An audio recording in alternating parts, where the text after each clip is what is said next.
The reason we picked RedBalloon is because if you've ever been on a hot air balloon, it's a little bit terrifying and a lot bit fun. Um, kind of like looking for a new job, kind of this floating sensation. It's quiet. People don't get back to you. And you're traveling somewhere. You're going somewhere. And where you're going is you're going to what a lot of Americans are doing today. They're going to red states, or they're going to red regions of blue states, or they're going to red businesses where they can actually just be free. On this episode, I had the chance to talk with Andrew Crapuchettes. Andrew is one of those guys who thinks extremely clearly about business, how to do it right and how to do it well. He's the CEO at RedBalloon, which is, in his words, a matchmaking service for people who just want freedom at work. RedBalloon is barely a year old, but it has already seen tremendous growth. So here's a little window into what they're doing right over there.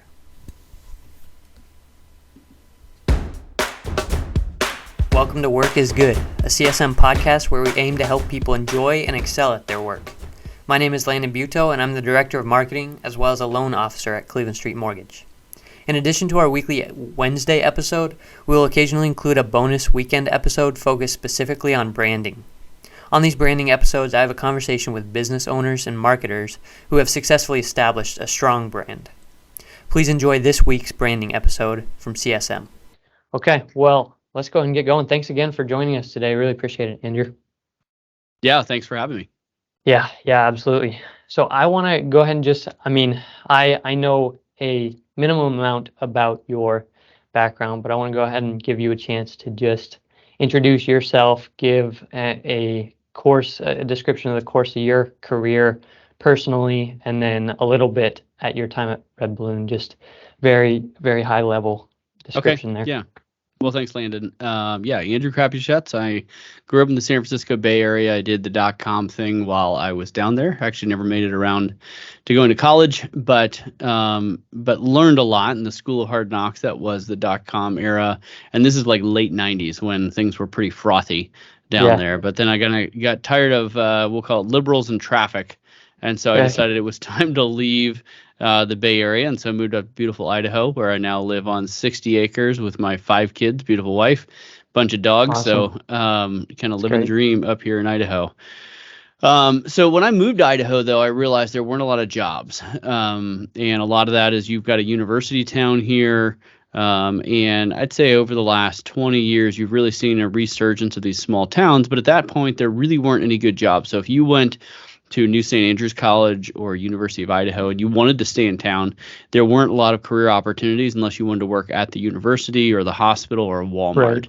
And so I thought that would be the opportunity. That's the thing that I should focus on because God's given me skills and ability to make jobs. And so that's what I should do. So I kind of brought some of that Bay Area entrepreneurial spirit to the North Idaho area.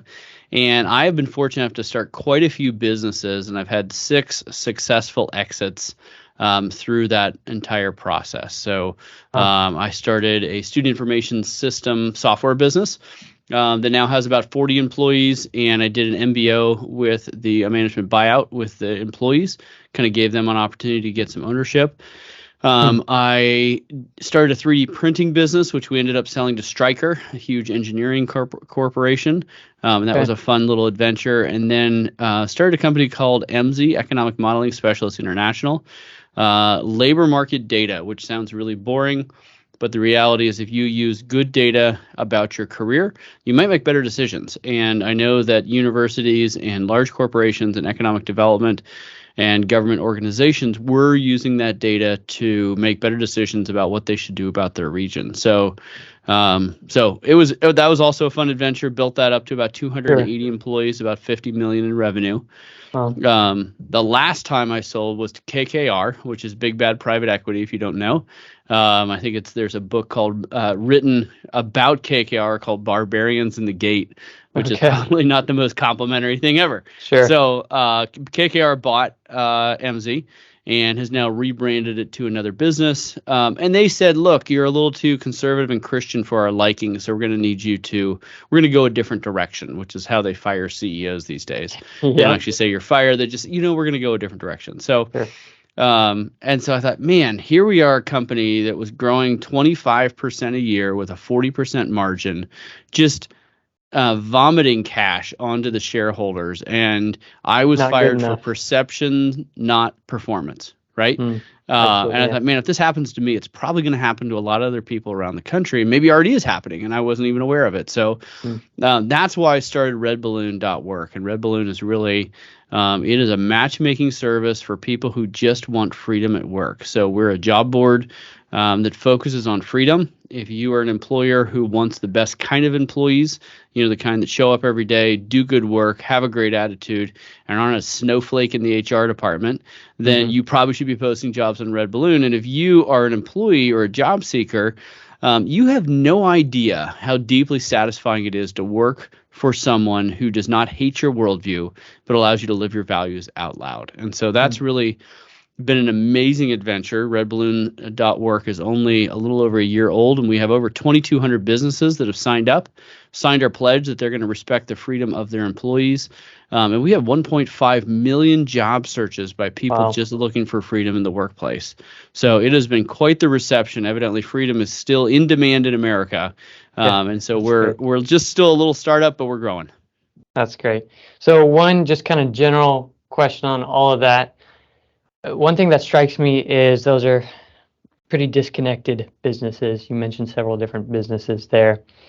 From a perspective of starting a business, how important has knowledge of the specific product or service itself been to you, and what's your involvement in the weeds of the 3D printing versus data analytics versus a software to be able to bring companies, employees together? How in the weeds are you in all of those? Yeah. Probably surprisingly in the weeds, and not because I'm a great scientist or anything like that, but in business, if you can obsess over your customers' problems, then that's where you're going to come up with your best ideas and solutions for those problems. You're not obsessing over what they want you to do. You're obsessing over what their current problems are, right? And there's a big distinction between that, because a lot of customers will be like, well, I want X. And if you do X, then they're going to realize, well, that's actually not what I wanted. I wanted Y.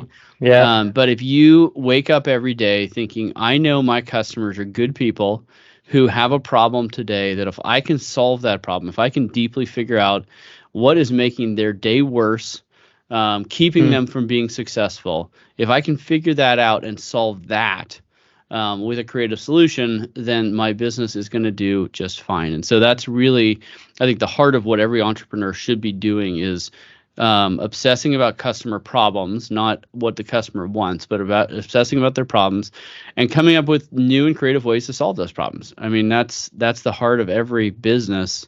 And if you could do that, you're going to be successful. Yeah, that strikes me as that can easily, I could easily see that being the most valuable thing that comes out of this conversation. I like the way you said that, obsessing over your customers' problems and not just what they say they want you to do. That's right. Really good. Appreciate that. So help me get a little bit of perspective, and then we'll get into the branding of your company specifically and what role that's played. But just flesh out a little bit more of the timeline of RedBalloon for me. When did you start? How long ago did you start? And what have the major steps been since starting for you guys? Yeah, so we started in the fall of last year. So it literally has been just a little bit over a year. And when you say start, that's when you launched? That is when that's when the idea was born. The idea being born and launching all kind of happened within a couple weeks of each other. So it all happened in the fall. You'd be surprised. So a job board is actually not a complicated technology to develop. And so that was something that, I'll be honest, my brother and I knocked out in a weekend. It really wasn't the hard part. A job board's not hard to create. A job board business is very difficult to create. But I left my last organization in June of last year. And I was going to take a year off to just, I'd been leading that business for 20 years.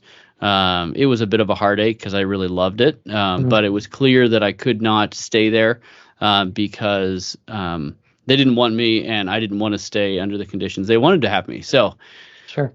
So Yeah. I was going to take a year off. I'm doing a large housing development here in Moscow, Idaho. I am restoring some historic buildings in Moscow. And so I had plenty to do and 5 kids. And, I thought maybe I'll touch up my golf game a little bit. So, Yeah.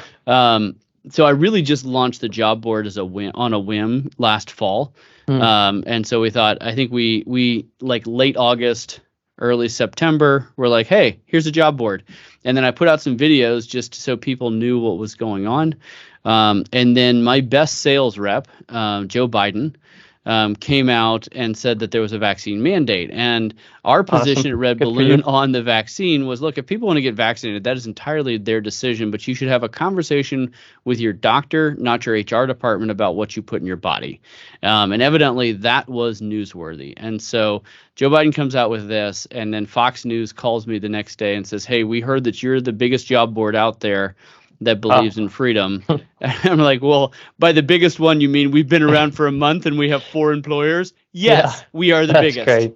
So, and so I was on Fox and Friends and Kennedy and Stu Varney and One America's Network and Newsmax and all of the shows. I've actually done over 250 media interviews since that day. Wow. Just because I was willing to say what I believed was true. Right. And I wasn't afraid of that. I was not afraid to get in front of a microphone and a camera as needed. And honestly, courage is very attractive and it will draw people to you. And so that's really where all of a sudden RedBalloon launched. And honestly, when I was on Fox and Friends, we added over 100 businesses that day. Wow. And 40,000 job seekers. And it was this harrowing day. Our servers nearly went down. And then I was on Glenn Beck like 2 weeks later, and then the servers nearly went down again. And like, because I wasn't planning on this being a business, this was just going to be a little hobby job on the side. We didn't have the infrastructure. I didn't have the staff, and I already had a full-time job doing a housing development. So it was, I'll call it not relaxing, but that's sometimes how it works out. And so, so that's what that kind of initial wildness in, kind of September, November, even into December last year was like. Wow, great. Have you seen other similar services kind of shift positions and in the direction you guys are going since you've kind of come out as very openly taking this position? Have other similar services taken a similar position? Yeah, there were a number of no-vax job boards, which were, had small amount, they had some success, which is great. I'm all for it. But we wanted to be bigger than just the vaccine mandate. Right. We were pushing back against wokeness in the workplace. Not super sustainable. Yeah, because that's kind of a single issue. And wokeness in the workplace, I would love it if we got to a point where that simply isn't an issue anymore. Therefore, we're not needed. But that's, I think I get a little runway on that one. So so wokeness in the workplace is really the reason we launched, and the vaccine just kind of came along and was a lightning rod issue. But there were a number of other people doing that. That being said, I had an executive at Career Builder who reached out to me and said, I don't know that I totally agree with your politics, but you may have just found a market niche that happens to be half the country and everybody else is afraid to go after, right? Wow. Now, if that's true, it's business gold, right? If you have a market niche that's half the country and everyone else is afraid of, man, that is fantastic. So we'll see, but it's been a fun year and a bit. Awesome. That's great. Well, I probably spent too long on your story. It's really interesting. But I do want to hear about just branding in your company specifically. Yeah. So can you give a general picture of what you would say, what role branding has played in the success of your company and the growth of your company? Yeah. I'd say probably one of the things I spent most time early on was just the naming and branding of RedBalloon, because it matters a lot. You want to have a name that people will remember. I've seen a lot of startups where they have a name that's just basically unpronounceable. And when you do that, it just you're putting yet another huge barrier in front of people remembering you, because if they can't pronounce it, if it doesn't make sense to them, then it's going to be a lot harder for them to remember. And you can get past that, right? Google was not a household name until they made it a household name, but it definitely makes it a more of an uphill battle. Whereas RedBalloon is very visceral. And the reason we picked RedBalloon is because if you've ever been on a hot air balloon, it's a little bit terrifying and a lot bit fun. Kind of like looking for a new job, kind of this floating sensation. It's quiet. People don't get back to you. And you're traveling somewhere. You're going somewhere. And where you're going is you're going to what a lot of Americans are doing today. They're going to red states, or they're going to red regions of blue states, or they're going to red businesses where they can actually just be free. And so that's where that kind of the motif of the RedBalloon name came from. And it's redballoon.work, not .com. I don't know that was my best decision. .com was taken, so I didn't really have a choice on that. Sure. That ended up being as much a barrier and an uphill battle for me as well. Just like having an unpronounceable name, not having a .com takes some extra work. That being said, I really like the vision of work, not communism, and com sounded too much like communism to me. So, and I know it doesn't sound for communists. All you people who know better are like, wait a minute, it doesn't stand for that. But so work is better than communism, and so that's why .com. But it helps. So redballoon.work. That's really what we pushed on. And then the reality is that I have spent almost no money on marketing over the last year. I really have done this earned media. I did have someone who was helping book shows for me, who was pushing me out in the marketplace.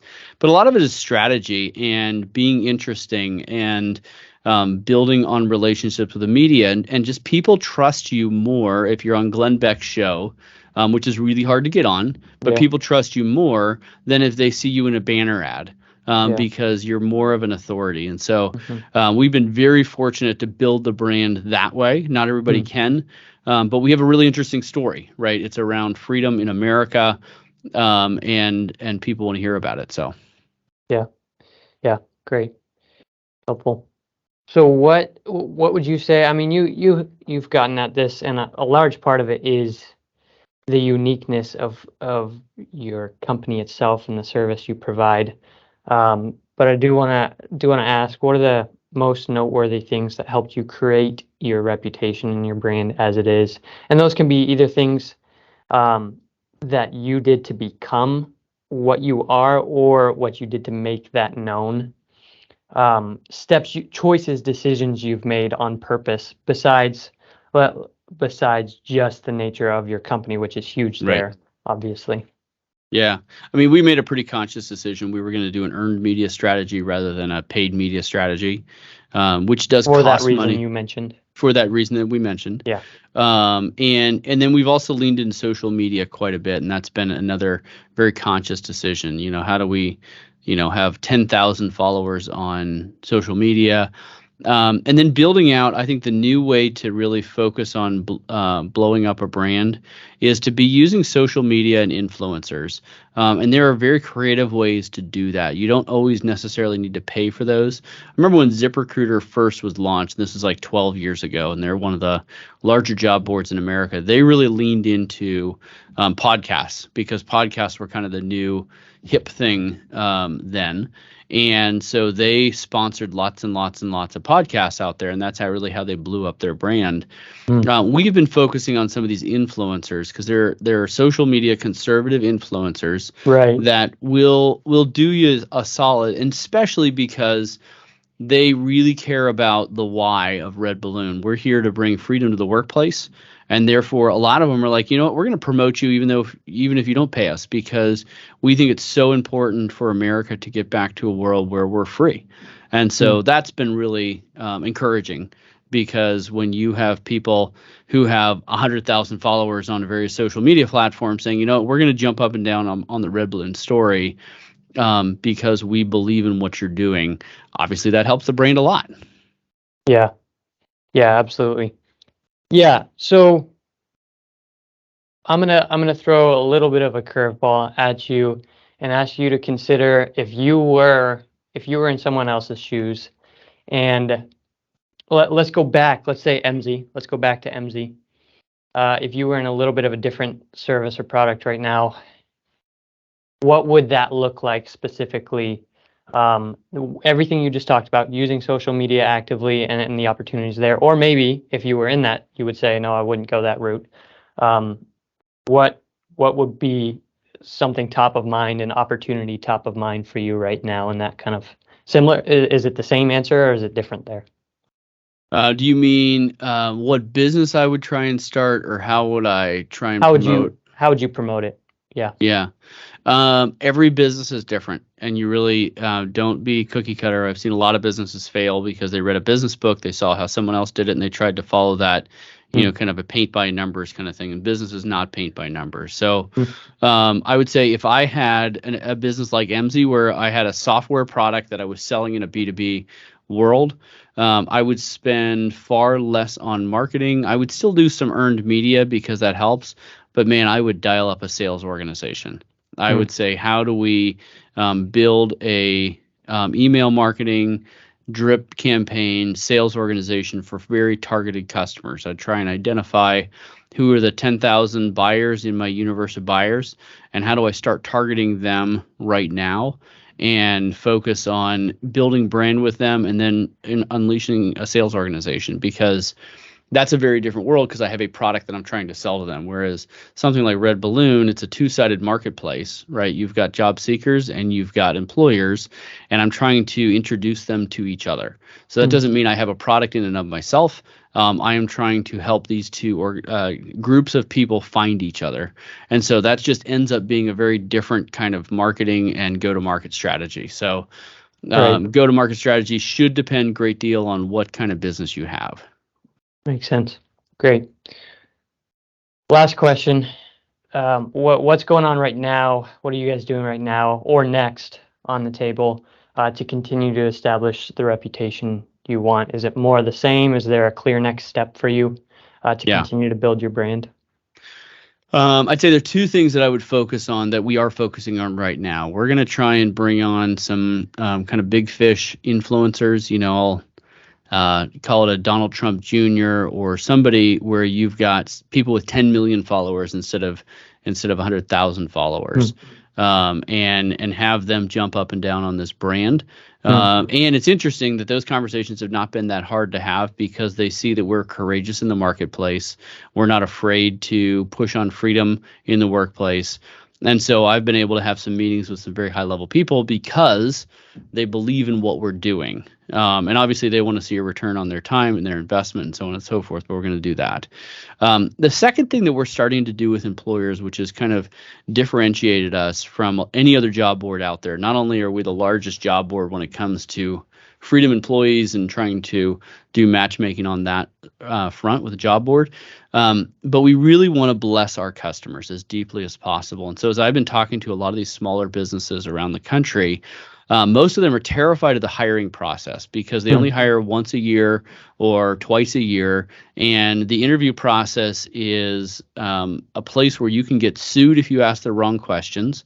And if you don't ask the right questions, you're going to get a bad hire who's going to be a bad fit for your organization. And so what we're doing today is we are actually writing job postings for employers, knowing that a job posting is not a job description. It is an online advertisement for employment. Therefore, you should think about it very differently than just a job posting.